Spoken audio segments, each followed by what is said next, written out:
வணக்கம் இல்லா தமிழ் உள்ளங்களுக்கு இனிய காலை வணக்கம். இன்றைக்கு நிறைய பேர் நினச்சி கொண்டிருக்கிறார்கள் நாங்கள் தப்பி விட்டோம்னு சொல்லி யூடியூப்பில் இருந்து.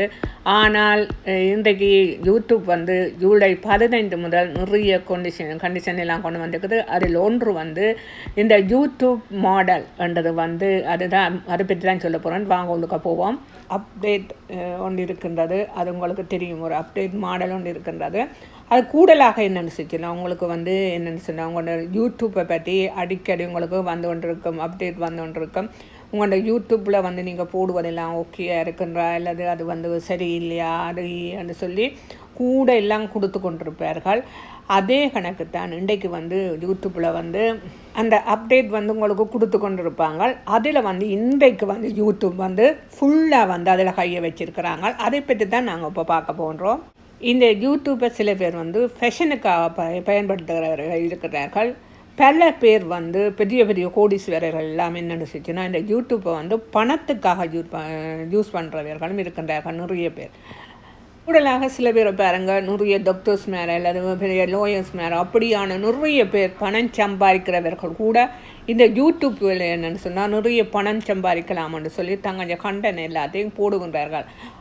அது உண்மைதான். அது நாங்கள் அது யாராலும் மறக்கப்படாத உண்டு. இந்த என்னென்று செஞ்சால் இந்த காசு எப்படி வருதுண்டு, யூடியூப்பில் எப்படி காசு வருதுன்ற ஏன்னு செஞ்சால் உங்களுக்கு முதல் அது தெரியணும். யூடியூப்பில் சில பேருக்கு தெரியாது, யூடியூப்பை பற்றி தெரியாது.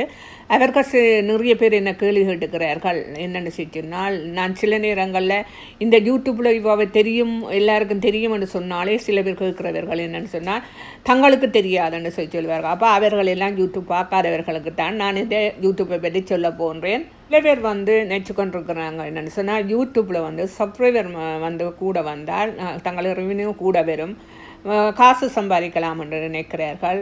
மற்றது என்னென்னு சொன்னால் கூட வியூ வந்தால் காசு சம்பாதிக்கலாம் என்று நினைக்கிறார்கள். அதில் ஒரு உண்மையும் இல்லை. ஏனென்று சொன்னால் அப்படியெல்லாம் காசு சம்பாதிக்க இல்லாது. மொனிட்டேஷன் ஒன்று இருக்குது. அந்த மொனிட்டேஷனில் நாங்கள் மொனிட்டேஷன் யூடியூப் செய்தால் தான் எங்களுக்கு அதில் காசு கிடைக்கும். உங்களுக்கு மொனிட்டேஷன் என்ன செய்யணும்னு சொன்னால் அதில் வார அந்த ஆட் இருக்குல்ல, அந்த ஆட் அந்த ஆட்டில் தான் உங்களுக்கு காசு ரெவன்யூ பண்ணுவீனா. இன்னொன்று என்னென்னு சொன்னால் உங்களுக்கு 1000 வியூவுக்கு இவ்வளவுன்னு சொல்லி காசு ஃபிக்ஸ் பண்ணி எடுப்பாங்க. நிறைய பேர் தங்களுடைய இதை பற்றி சொல்ல மாட்டாங்க, இவ்வளோ காசு தங்களுக்கு வருது யூடியூப்லன்னு சொல்ல மாட்டாங்க. ஏன்னு சொன்னால் அவங்க போடுற கண்டனை பொறுத்து. இப்போ அவங்க நல்ல கண்டென்ட் எல்லாம் போட்டுச்சுனோம்னா வியூ கூட பார்த்துச்சுன்னு சொன்னால் அது நிறைய காசு வரும். ஆனால் கடைசி மட்டும் இன்னதான் காசு உங்களுக்கு இந்த மாதம் இவ்வளவு தான் வருதுன்னு சொல்லி ஒரு தரம் ஃபிக்ஸ் பண்ணி சொல்ல மாட்டேன்னா. இப்போ யூடியூப் துவங்கின உடனே நாங்கள் உடனே பணம் சம்பாதிக்கலாம்னு நினைக்கலாது. ஏன்னு சொன்னால் நாங்கள் போகிற கண்டென்ட்டை பற்றி அது நல்லா இருக்கணும், நல்லா பேசக்கூடிய திறனாக இருக்கணும், வீடியோக்கள் நல்லா இருக்கணும், மக்கள் நல்லாக பார்க்கணும். அதுக்கு பிறகு அவர்கள் என்ன செய்வார்கள் என்று சொன்னால் அதுக்கு பிறகு அவர்கள் அதுக்குள்ள மொனிட்டேஷன் ஒன்று இருக்குது. அடுத்தது வாட்ச் ஹவர் இருக்குது. 4000 வாட்ச் ஹவருக்கு பிறகு தான் அவர்கள் என்னென்னு சொன்னால் கொஞ்சம் கொஞ்சமாக லிமிட்டாக போடுவினா. என்னென்னா சென்ஸில் இருந்து தான் துவங்கினோம், 40 சென்ஸ்லேருந்து துவங்கினோம். அதுக்கு பிறகு தான் உங்களோட வீடியோக்கள் எல்லாம் நல்லா வந்தா பிறகு தான் மொனிட்டேஷன் ஒன்று செய்வார்கள். அது உங்களுக்கு 1 வருஷமும் செல்லும், அல்லது ஒரு 6 மாதத்துலேயும் செல்லும், அல்லது ஒரு 3 நாள்லேயும் சில பேருக்கு வரும். அப்படி என்னென்னு சொன்னால் பார்க்குற வியூவை பொறுத்து.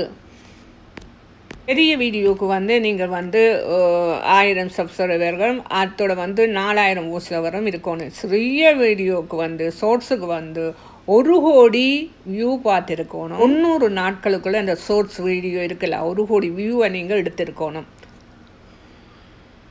இல்லாமல் உங்களோட சேனலில் காப்பிரைட் இருக்கக்கூடாது, எந்த ஒரு இதுவும் இருக்கக்கூடாது, கம்யூனிட்டி ரைட்ஸ் இருக்கக்கூடாது, ஒன்றும் இருக்கக்கூடாது. ஒன்றுமே இல்லாமல் இருந்தால் தான் உங்களோட உங்களோட யூடியூப் நிறைய யூடியூபர்ஸ் எல்லாம் இதெல்லாம் செய்து கொண்டிருக்கிறார்கள். இதெல்லாம் செய்கிறவர்கள் இப்போ சக்ஸஸ் ஆகி நல்ல ஒரு இடத்துல இருக்கிறார்கள் என்று சொன்னால் இப்போ ஒரு 200 சப்ஸ்கிரைபரை எடுத்து நல்ல மாதிரி இருக்கிறார்கள் என்று சொன்னால் அவர்கள் இதுகள் எல்லாத்தையும் தாண்டி இப்போ நிற்கின்றார்கள் என்று சொன்னால் என்னென்று சொன்னால் YTV அது யூடியூப் பார்ட்னர் ப்ரோக்ராம். இப்போ நிறைய பேர் என்ன செய்யணும்னு சொன்னால் ஏஐயை யூஸ் பண்ணி நிறைய வீடியோக்கள் போடுறார்கள். இப்போ வீடியோ வந்து என்னென்னு சொன்னால் நீங்கள் ஏஐகிட்ட கொடுத்துட்டீங்கன்னு சொன்னால் அது எல்லாம் எடிட்டிங் பண்ணி எல்லாம் செய்து அது ஒரு வீடியோவாக கொடுத்துடும், யூடியூபோ கொடுத்துடும். அப்போ இதை வந்து மக்கள் பார்க்குறார்கள். ஆனால் என்னென்னு சொன்னால் யூடியூப் என்ன செய்யும்னு சொன்னால் அது சரியில்லை. ஏன்னு சொன்னால் இந்த ஹியூமன் இருக்கணும், இப்போ வந்து மனிதத்துடைய பேசுகிற தன்மை இல்லாமல் இருக்கணும்னு சொல்லி இப்போ என்னென்னு சொன்னால் இது எல்லாத்துக்கும் வந்து இப்போ மானிட்டேஷன் ஆகாது. அதான் நம்முடைய யாருடைய வீடியோக்களையும் எடுத்து போடாதீர்கள். நன்றி, வணக்கம்.